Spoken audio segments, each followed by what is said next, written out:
Good afternoon, ladies and gentlemen. Welcome to the Cabinet meeting of Newcastle-under-Lyme Borough Council. Welcome to Cabinet members in the room, our officers, a member of the local media, and also welcome anybody that's watching on YouTube. This is going out live, but also can be watched later. If you want to see the agenda, it's linked underneath the video box on YouTube. So we'll introduce Cabinet members. Welcome Craig Scalding, our Cabinet Member for Leisure, Culture and Heritage. Jill Heeson, Portfolio Holder for Community Safety and Wellbeing. David Hutchinson, Portfolio Holder for Sustainable Environment, and Andy Fear, Portfolio Holder for Strategic Planning. Sitting next to me is Deputy Leader Stephen Sweeney, who's Portfolio Holder for Finance, Town Centres and Growth, and I'm Council Leader Simon Tagg. We'll make a start on our agenda. Item 1 is apologies, we don't have any. Everybody is here from the Cabinet. Item 2 is declarations of interest. Do we have any declarations of interest for items on the agenda from Cabinet members? Not seeing any. Item 3 is minutes of the previous meeting. They're attached on page 5 onwards from our meeting on the 7th of November 2023. Can we agree those as a correct record? Agreed. All agreed. And that brings us to our first item of business today, which is our regular Walleys Quarry odour issues update. I'm going to hand over to Martin to give us a brief run through of the report, and then obviously we'll take questions and comments after that. Martin. Thanks, Leader. The report is the format that you've now become quite used to. I think that the main sort of headline from this is there has been a marked increase in complaints in November. So the complaint levels that we've received in November is rough at 194, is around about double the level that we saw in October, and is indeed higher than it was November last year. And that is borne out by the information from the monitoring stations, where we've seen the percentage of the time that the hydrogen sulfide has been above the World Health Organization annoyance threshold is just over 14% at MMF9 between the 20th and the 26th of November. So we've seen this this particular increase this month.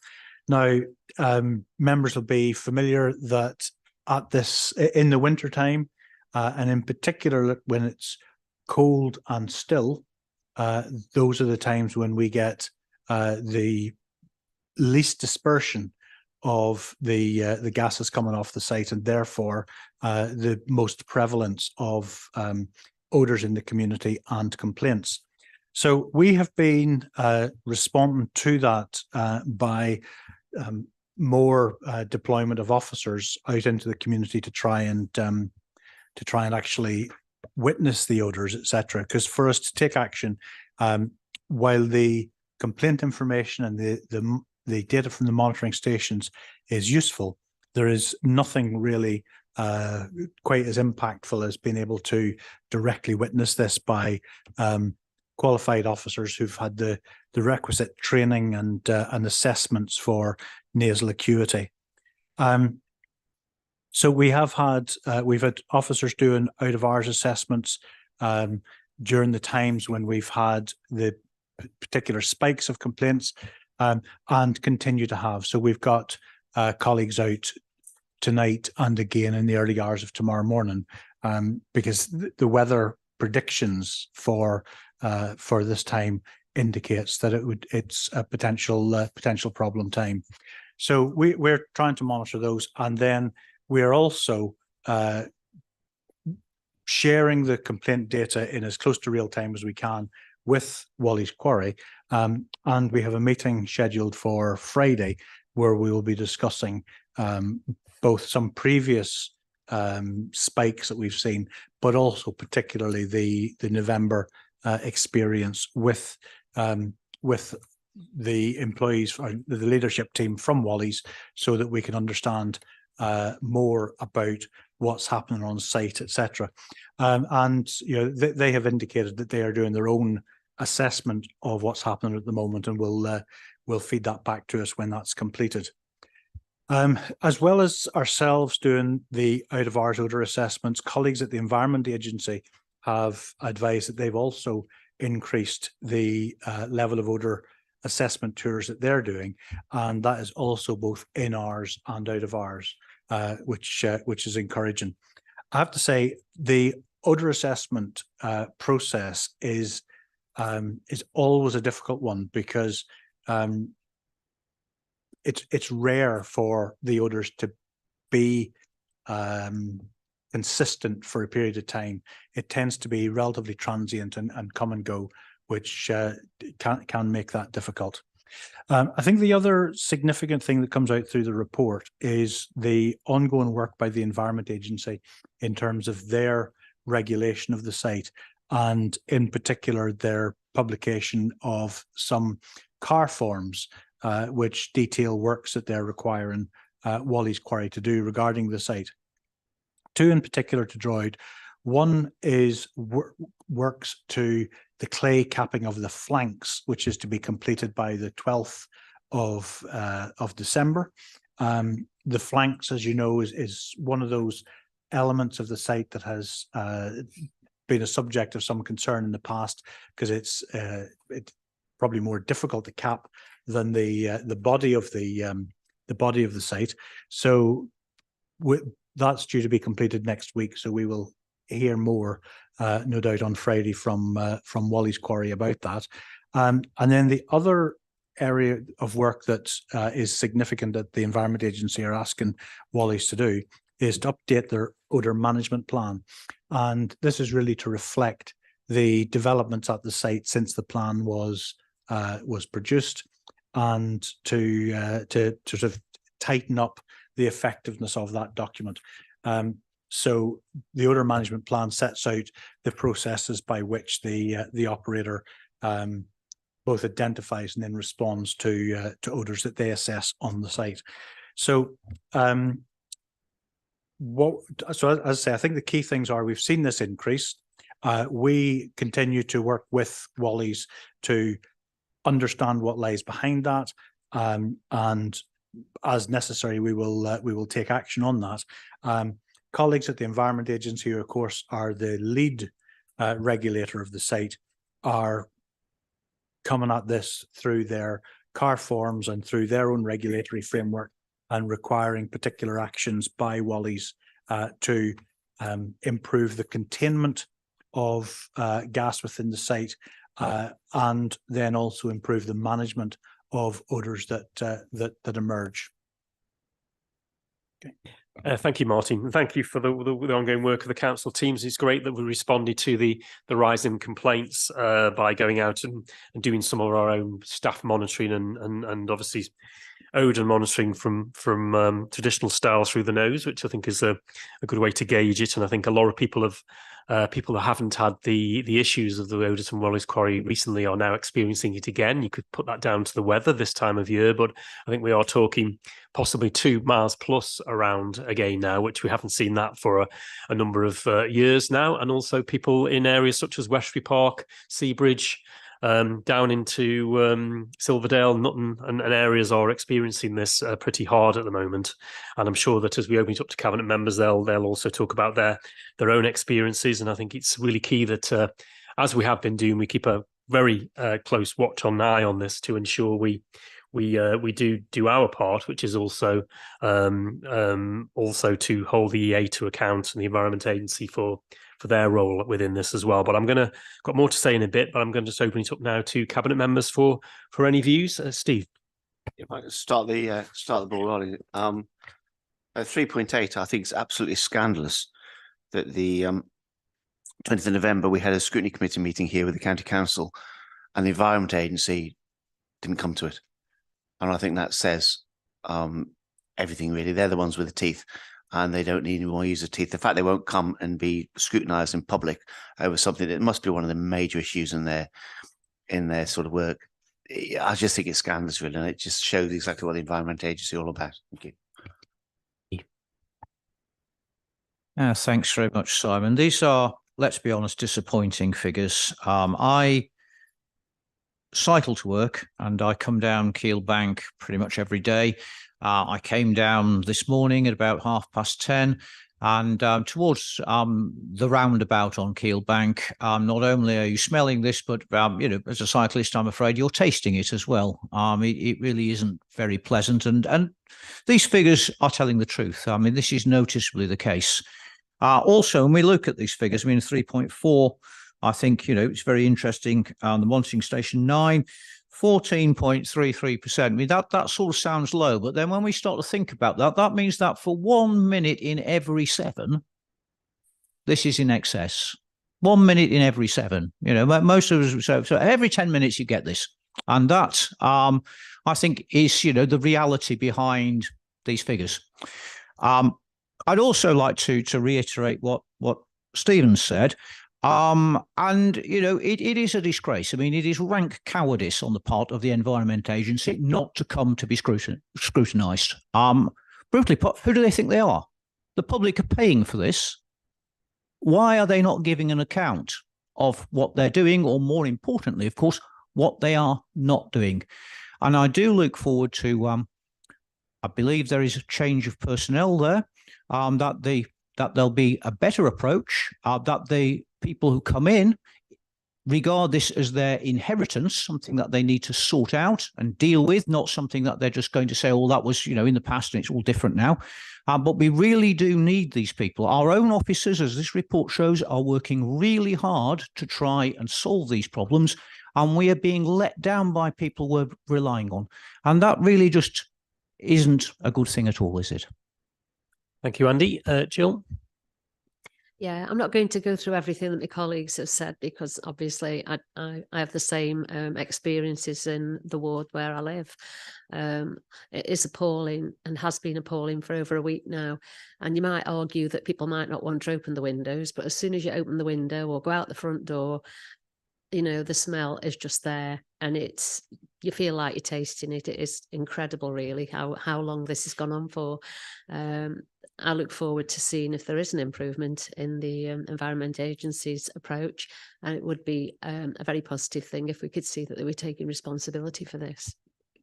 Thank you, Jill. As Martin said, our role through the abatement notice is to obviously meet and discuss these issues with the operator. I'm really pleased that officers are going to be doing that pretty soon, and to talk through some of these issues. And hopefully, ultimately, the operator, is responsible for that site, and the EA are responsible for keeping the operator in line over that site. And there's been failures across the board on that. And I think it's something which we'll keep highlighting here. And on the back of that, at our annual full council meeting, a week or two ago, council asked me to put a letter together and write to the new Secretary of State relating to some of the issues relating to the EA. And of course, as we know, they announced recently that they hadn't been monitoring, the monitoring equipment hadn't been calibrated right. We're still waiting for an update on them, on any recalibration.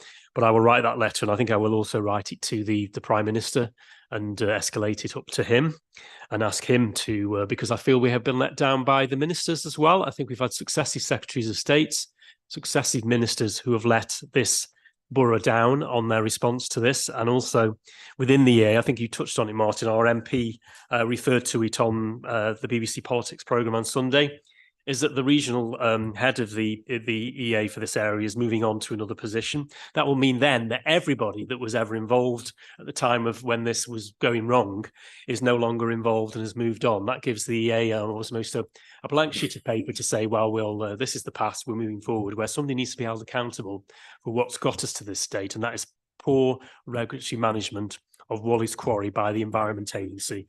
And I think we must keep on banging on that, and I shall certainly put that in my letter to the Prime Minister. I'll copy our local MPs in as well, and also ask again for that public inquiry so that we can get to the bottom of this, and also that people can see that they were listened to by government agencies and by ministers themselves. Because at the moment, I don't feel that we're being listened to, and certainly the people, this council doesn't feel as though it's being listened to, and it's something which we must continue to pursue. On future dealings with the Environment Agency, just ask Martin to come in a second on the SCG, if we can start to ramp the officer group up again, given the highlight in odours. But also just to point out that Martin did inform me earlier, the EA will be coming to speak to councillors in the new year date yet to be set, but in January, relating to the calibration issues. It's hopefully by then we will have recalibrated data that will give us a more of a picture of the history on this, which also then help the health authorities to update their advice, given that their advice has been in error because the EA's data was in error for 18 months, 2 years since they've been reporting on Walleys Quarry of this nature. But I'll just ask Martin to just, because obviously the SCG group was a group of officers, including the EA and all from all the relevant agencies that met on a regular basis. What's the update from them? What can they do to put more pressure on the EA and the operator? So the SCG does continue to meet. It meets at the moment on, I think, it's a monthly cycle. Myself and Nesta Barker both attend on behalf of the council, and that body is continuing to apply pressure to agencies and to try to understand and find, if you like, novel approaches and resources to apply for this. I think possibly one of the most useful parts of that exercise is also the subgroups that exist under the SCG.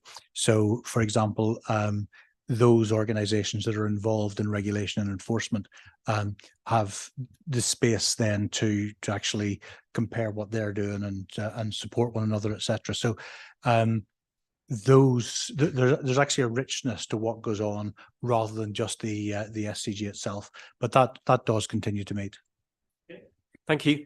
So that's the report is for noting. I just want to add 2 recommendations. One relating to Cabinet supporting myself writing to the Prime Minister relating to the issues of Walleys Quarry, copying in the relevant people about the EA's performance on this and failures across the board, and calling for that public inquiry. And secondly, I'd like to Martin, is on the subject of the SCG.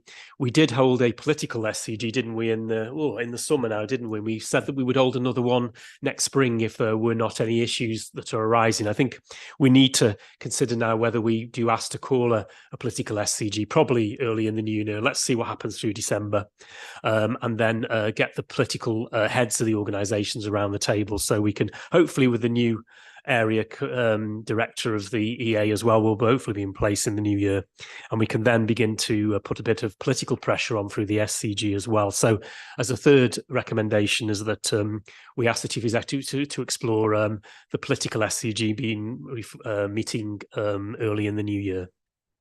All agreed? Thank you.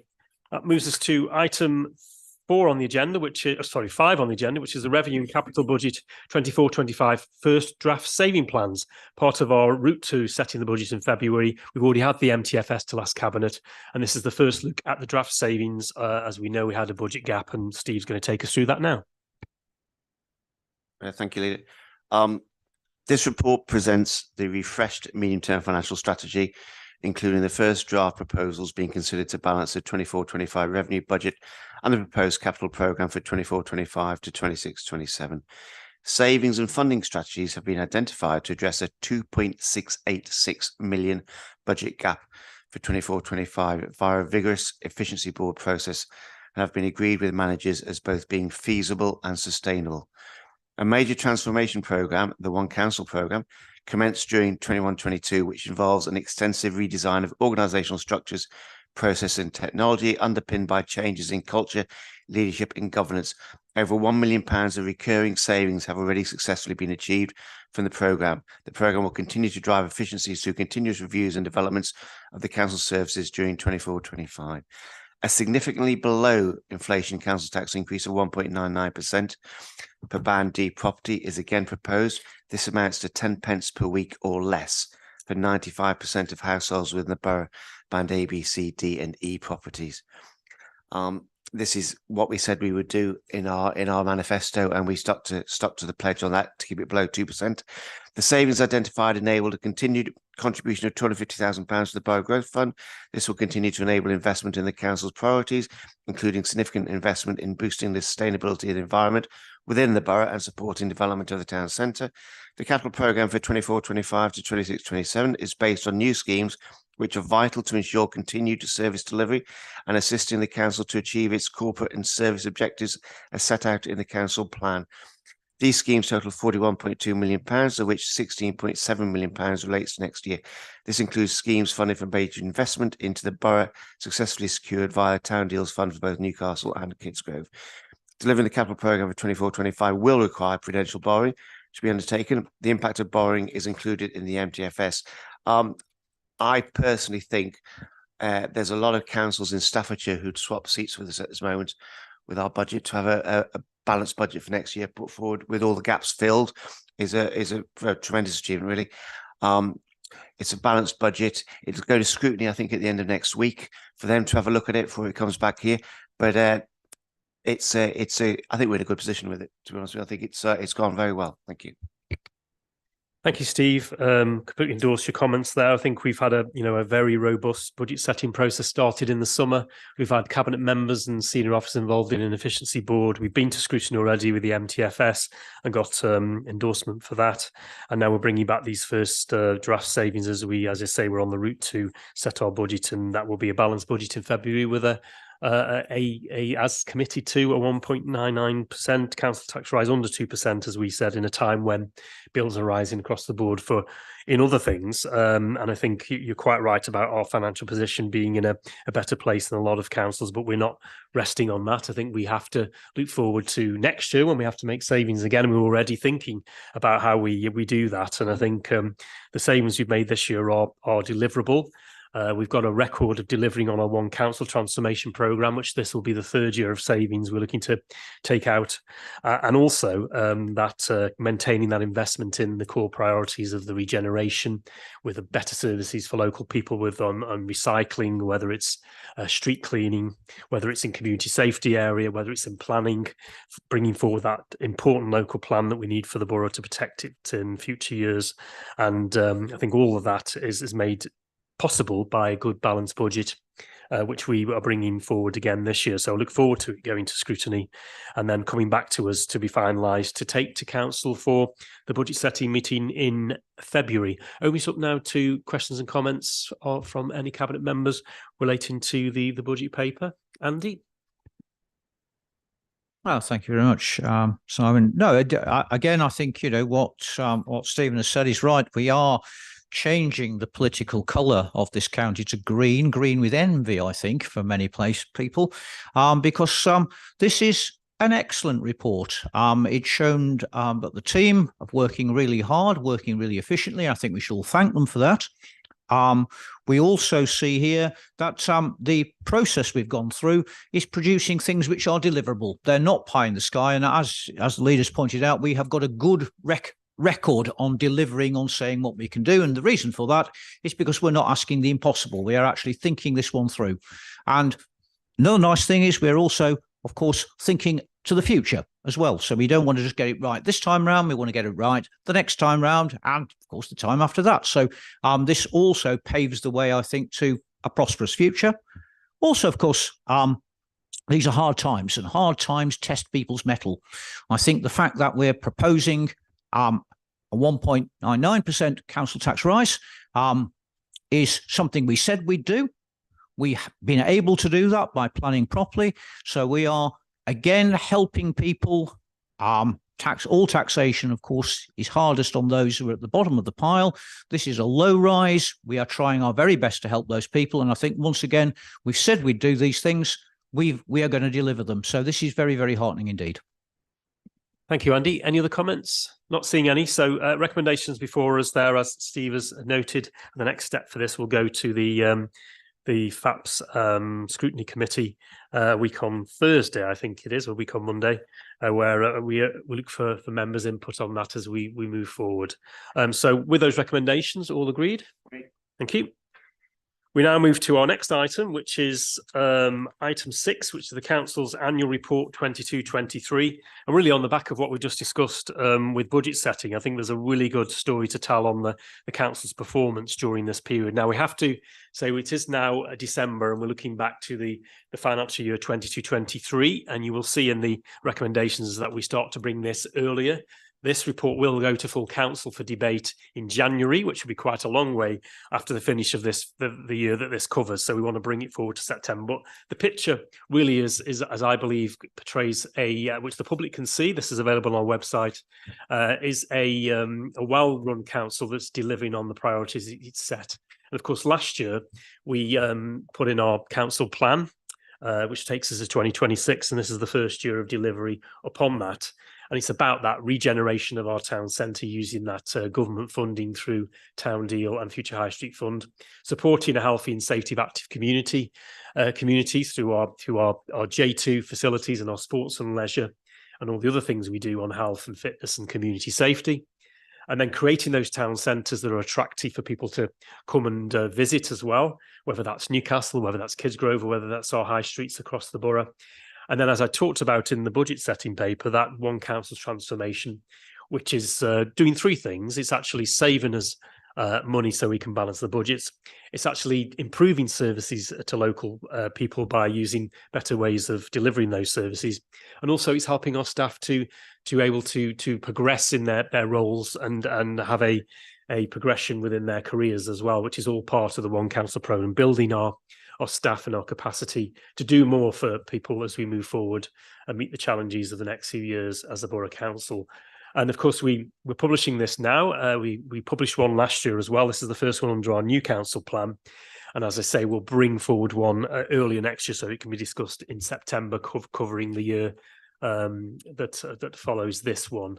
I think also one of the key things just at the end of this year, March of this year, was the peer review report that came back that showed a very good picture of management within this council, and a lot of praise for our staff, for our members, and this came from our partners and from the people that came in to inspect us during that period. And they showed that we had a strong financial management and stability. I think you've seen that from the paper we just had on budget savings, and that this one council approach for redesigning, delivering services is working and is showing, as I say, those results of better services, savings where required, and our staff growing within their roles. And also, we've made the savings which we were required to do to balance the budget during this period, 22-23, that has set us in good stead for this budget setting period we're in now. And also the constant focus on Walleys Quarry through this period, and that abatement notice victory over the operator when they withdrew their challenge and are paying the costs from that at the moment to the council to reimburse for the money we put into the abatement notice process, really set a regulatory framework of our own around Walleys Quarry, which we are now going to use, as the Chief Exec said earlier, to ensure that the operators are doing all they can to stop the odours coming from that site as well. That was through this year. We also set the road forward for our 850 celebrations during this, and the first 3 months were the launch of the 850 celebration. And we also did very well in Britain and Broome for the Gold Award for the regionals during this year. Of course, in the subsequent year, which isn't covered by this, we actually won the national award, which of course we'll be shouting about at the end of this period when we do our next annual report. And I think it's a really good picture, and I think we are seen as a good council by our peers and by our partners. And we do, when it comes to league tables and top performing, we are top 25% of low cost of collecting council tax and progressing planning applications on time, and also receive a low number of complaints. And the authority is also in the top half of councils for low waste collection costs and high recycling rates, and a low number of fly tipping incidents. So I think a really good report, and I'll open it up now to Cabinet members to comment on their areas within the report, because it covers the whole breadth of council services. And Steve first. If we can just start reading one little quote. Finances are healthy. They are actively managed, putting you in a stable position. That's from the LGA Corporate Peer Challenge, March 23. Our residents of the borough have been impacted by the cost of living crisis by increasing energy and food costs. The council provided support via the Energy Bill Support Scheme funded by central government. Now, that's not our money, that's central government's money, but somebody's had to give it away. And we've made a point of giving it out as quickly as we possibly could to our residents. Another one here, we've got the One Council is a spend to save programme with an agreed investment of 1.2 million. Recurrent benefits of circa 1 million will be achieved moving forward. The savings are set to be staggered over the life of the 3-year programme. 196,000 achieved in 21-22, 601,000 in 22-23, with a further 376,000 in 23-24. And I personally hope more to follow. But that's all for an investment of £1 million, 1.2 million, and that £1 million saving goes on forever. So I mean that's excellent. There's a couple of other little things really that leap out at me. Not really in my area, but I think it's worth noticing. I was talking to the people who designed the tiling for the subways yesterday at Grosvenor Roundabout. Now Grosvenor Roundabout, the bear pit, if you want to call it, wasn't the nicest place, and now it's getting mentioned on Britain Bloom Awards. An absolutely fantastic achievement, and doing the subways was integral to that really. It just goes to show what a bit of money investing can do to raise up a town. And also Lally finish off on the 850 program, which I think has been absolutely phenomenal. I think the logo that we've got on it has really captured the imagination. It's something I will always remember, and I think it's been a real thing for this council to gone forward the 850 years and made such a superb success of it. And I've been to plenty of things up at the museum, and my wife and her friends have been up to Plings as well, to speeches and talks and everything. And I think it's just been an excellent scheme. Thank you, Chair. Leader. Thank you, Steve. Opening up now to cabinet members. Andy first. Oh, thank you. No, it's always a pleasure, isn't it, to get one of these things and to be able to sing its praises. We don't need to be defensive about this at all. In fact, quite the reverse. We should be very proud, I think, of this report. The summary, I think on the fourth page, I'm not quite sure why it's an executive summary. I just call it a summary, but I mean, nonetheless, there are the sort of key bits which show achievement across the board, really, at the end of the day. If we move to section 5, picking up my metaphors of colours, there we see a sea of green, don't we, this time, for things that we've got right. And I'm sure that for most people, section 6, value for money, are we delivering, is what really people focus down on when they look at their local council. And there we can see, as the leader has said, the headline there, top of the class, is not a lie. We are up there with planning applications processed on time, which of course gives me particular pleasure. We are effective at collecting our council tax. And of course, every penny spent on collecting the council tax is a penny that could be spent on something else, isn't it? So the fact we're keeping it to a minimum is absolutely excellent for the services that we can give after that. We've also, of course, there's a lot on consultation. And again, thinking about what I'm up to in particular, that's been the beginning of the local plan process, where we did consultation, which is longer and in greater depth than is required by us. And we're going to go back and do more consultation in the same sort of vein. And of course, this is absolutely crucial when we look to the future, because the local plan is all about us taking control of how we want our borough to develop in the future. So I'm really, really pleased about this. I would urge absolutely everybody to read this report. It's great to know what's going on locally, and it's even greater to know here that what's going on locally is in fact a cracking success. Thank you, Andy. David. Yes, thank you, Leader. The Our Achievements section, pages 13 to 21, really very exciting. Our award-winning One Council programme has continued to bring in financial savings and improve customers' experiences. We have met 80% of our targets in 22 to 23, so that gives us something to better in 23-24. We've made great progress in our emissions reduction targets, from the switch from diesel to HVO for our fleet management. This has been complemented by our tree planting strategy, and we're well on the way to net zero by 2030, and we're currently at a 50% reduction in emissions since 2009. So we've now got 50% reduction, and we're already working on the next 50.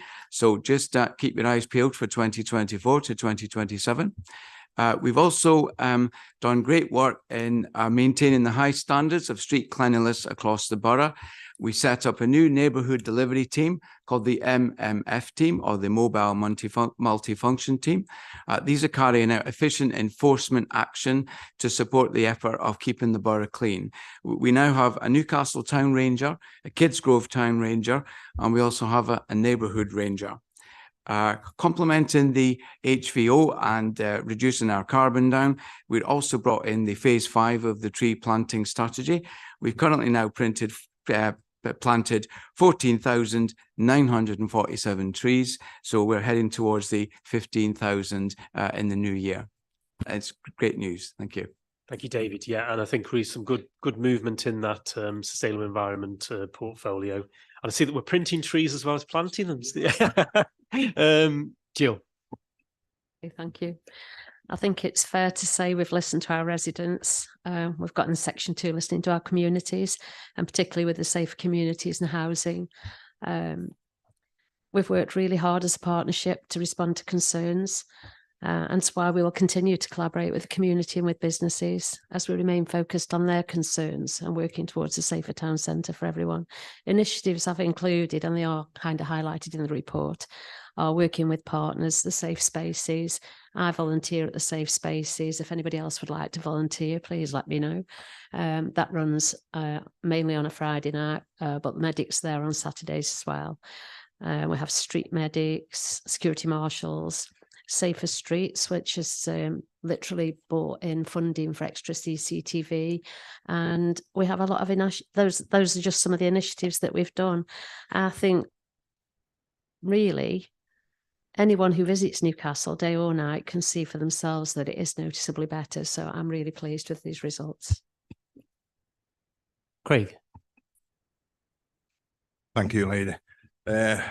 I think a well put together report, and I think it sings the praises of how well the council's been performing and will continue to perform. On my portfolio, I think a lot comes under the health, active and safe communities as well. We've got some great facilities within the borough. We've got the G2 Centre, Jubilee 2 Centre, Kidsgrove Sports Centre and the Brampton Museum. And if we go back to the efficiency and performance review that we have for the first 2 quarters, they're all hitting well above target. It's commendable to the teams that work there. You know, they're a hard-working group of people that work on each site. And we've got plenty of things going into the future, different lessons, classes at both of the sports centres. The museum's got a full schedule moving into next year of events and exhibitions and talks as well. There's a lot of talks going on, and they're driving this forward, not just sitting on the laurels with this, but they are driving this forward into the next 2 quarters. And it's good to see that it's reflected well in this report of how well this current administration council are doing. Thank you. Thank you, Craig. So recommendations before us that we receive and consider the annual report. I'd like to add there on the back of what cabinet members have said as well, that we thank the staff obviously and members involved for the during this period of this this annual report for the work on behalf of the residents of Newcastle. So if you could add that. And then secondly, note the publication of the annual report going forward will be in September, making that point I made earlier that it'd be more relevant if we have it earlier in the year. And then also that the this annual report is referred to our full council's meeting in January 2024, so that we can have all members can have a debate and discuss the annual report for 22-23. All agreed? Thank you. This moves us next to item number 7, which is the technology strategy 2023 to 2028. Really pleased to bring this. This council has had strategies before related to ICT, related to digital. This brings all this together now, because this is really the way the world is going forward, and also the way councils need to go forward when they want to provide better services for residents, better skills for our workforce, and also have that infrastructure in place that helps us to deliver all those services, but also helps us to cut down on our carbon emissions, such as moving to the cloud from having server centres and backup centres, which are using a lot of electricity and taking up a lot of space. So really pleased with our IT officer that has brought this forward and completely endorse it. And I think it's that new technology that's coming along, particularly over the next 5 years, will, I think, transform not only everybody's place of work, but also I think the way we live, etc., with the advancements of AI, and also that rollout of digital across with gigabit connectivity across the board. And the council needs to adapt to that. I think one of the key things is that we also understand that not everybody will be taking part in that, because some people won't want to, whether that's through mindset or whether that's through age. So we have a digital first approach in this strategy, but also the principle is there that we also have to offer those other means of communication still, whether that's through the phone line or whether that's through visiting this building. And we commit in the strategy to continue to do that. But we know as we go forward, more and more people will be using the digital approach, which is a 24-hour approach to council services.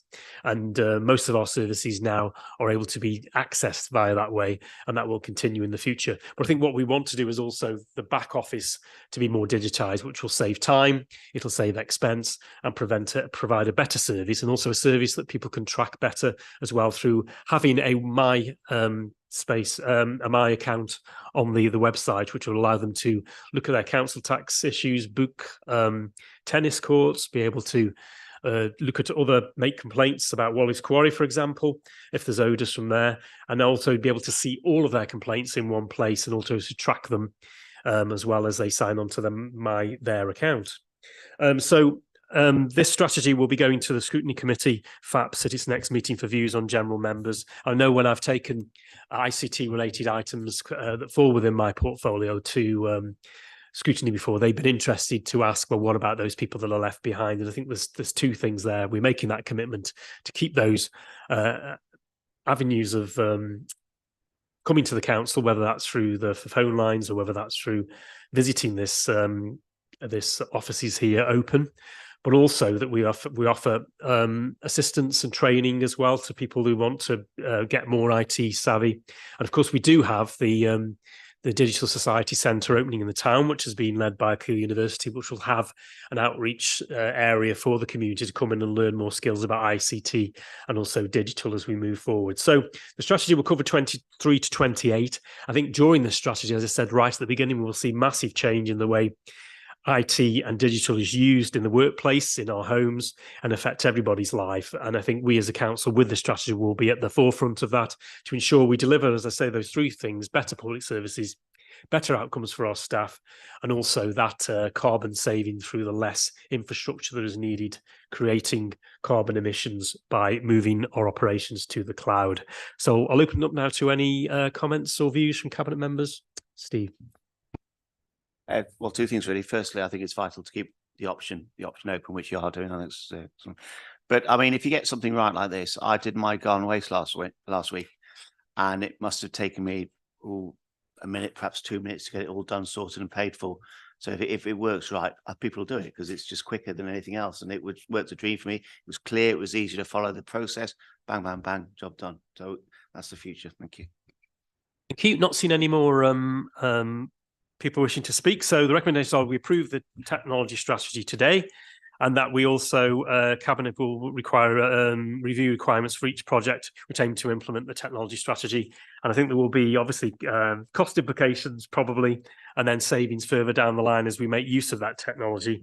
And then also Cabinet receives an action plan for consideration in the future meeting, but key that this then now gets referred to our FAP Scrutiny Committee at its next meeting, and then they can feed back to myself, and I will ensure that those are integrated into the action plan as we move forward. All agreed? Thank you. This brings us now to two items on Chatterley Valley West. First one, item 8, is Chatterley Valley West Lucidium project, and Steve's leading on this one. The Chatterley Valley West is a very, very, very exciting project, which has potential to create up to 1,700 jobs. It's benefiting from £3.5 million investment by Staffs County Council and 3.6 million from the Kisgroves Town deal after a successful bid by the Borough Council. Lucidium are based at the moment in Penkle, but they'd like to move to Newcastle.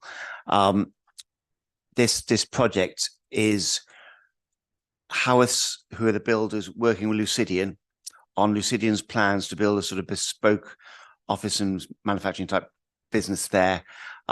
They would then sell it to us, and we would then rent it out to Lucidium.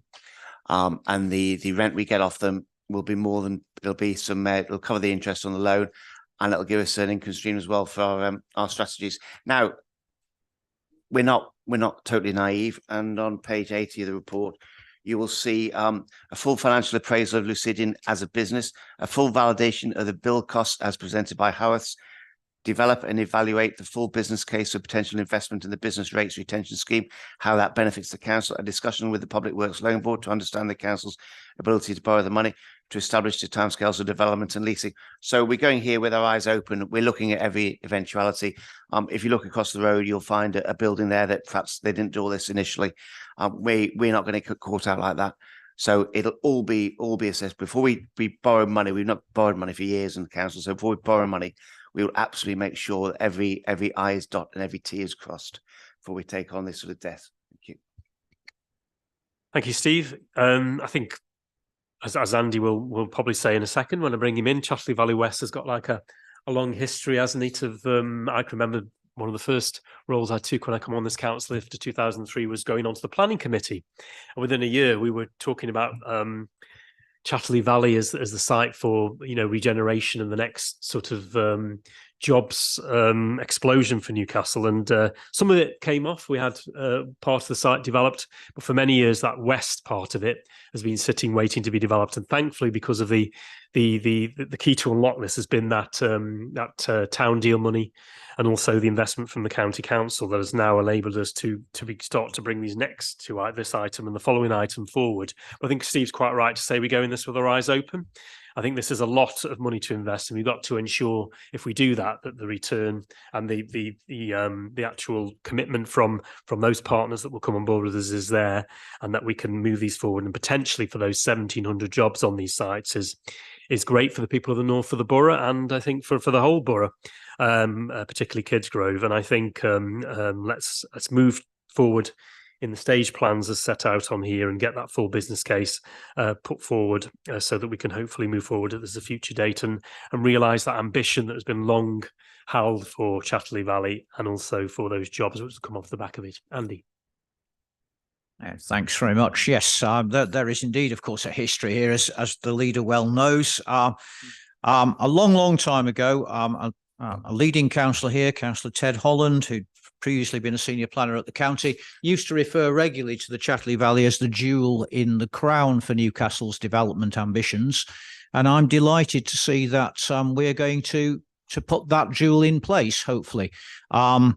These are good jobs. They're quality jobs, and they're in part of the borough that needs good quality jobs. And I'm sure I'm not the only one around this table who's been a little bit surprised that some people in other parties have not seemed to be so enthusiastic about this. I would have thought this would have had support from absolutely everyone.